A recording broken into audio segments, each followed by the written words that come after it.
Inaasahang lalakas pa ang sektor ng agrikultura sa Pilipinas. Ito ay matapos ang pagpapasinaya sa kauna-unahang mobile soil laboratory sa bansa na pinangunahan mismo ni Pangulong Ferdinand R. Marcos Jr. Ang detalye sa balitang pambansa ni Kenneth Pasyente ng PTV Manila.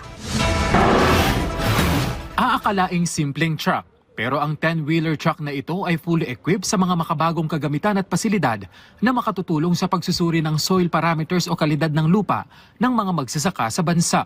Ito ang kauna-unahang mobile soil laboratory sa bansa na mismong pinangunahang pasinayaan ni Pangulong Ferdinand R. Marcos Jr. Ayon sa Pangulo, magsisilbing daan ang mobile soil laboratory na tulungan ang mga magsasaka ukol sa wastong soil data para sa epektibong paggamit ng pataba. Gayon din ang pagpapahusay at pagpapaganda ng kanilang produksyon, kasabay ang pagtulong sa mga magsasaka para gawing masagana ang kanilang lupa para mapaunlad ang kanilang hanap buhay.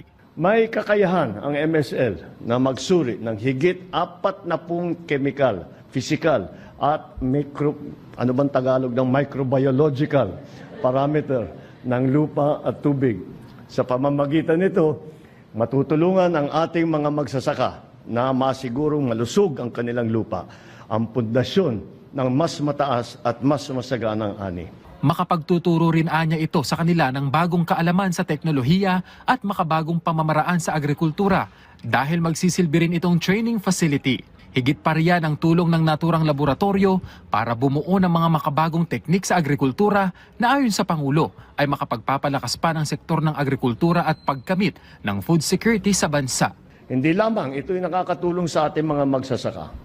Ang mga datos na makakalap mula rito ay magbibigay din sa ating mga tanggapan na mga impormasyon upang makabuo ng patakaran na sumasailalim sa tunay na pangangailangan ng ating agrikultura at sa bawat lugar dahil iba-iba ang sitwasyon.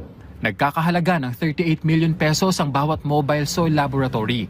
Karagdagang 16 pa nito ang inaasahang pasisinayaan sa susunod na taon at itatalaga sa iba't ibang rehiyon sa bansa.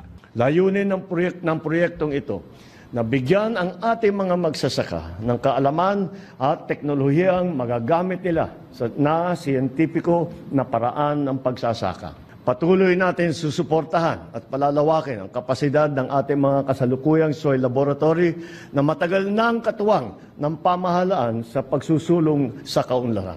Nakatakdang umikot ang mobile laboratory sa Nueva Ecija, Tarlac, Zambales, Bulacan, Pampanga, Aurora at Bataan. Tatagal ito sa bawat probinsya ng halos 2 buwan at magbibigay ng serbisyo sa 10 magsasaka bawat araw nang walang binabayaran. Mula PTV Manila, Kenneth Pasyente, Balitang Pambansa.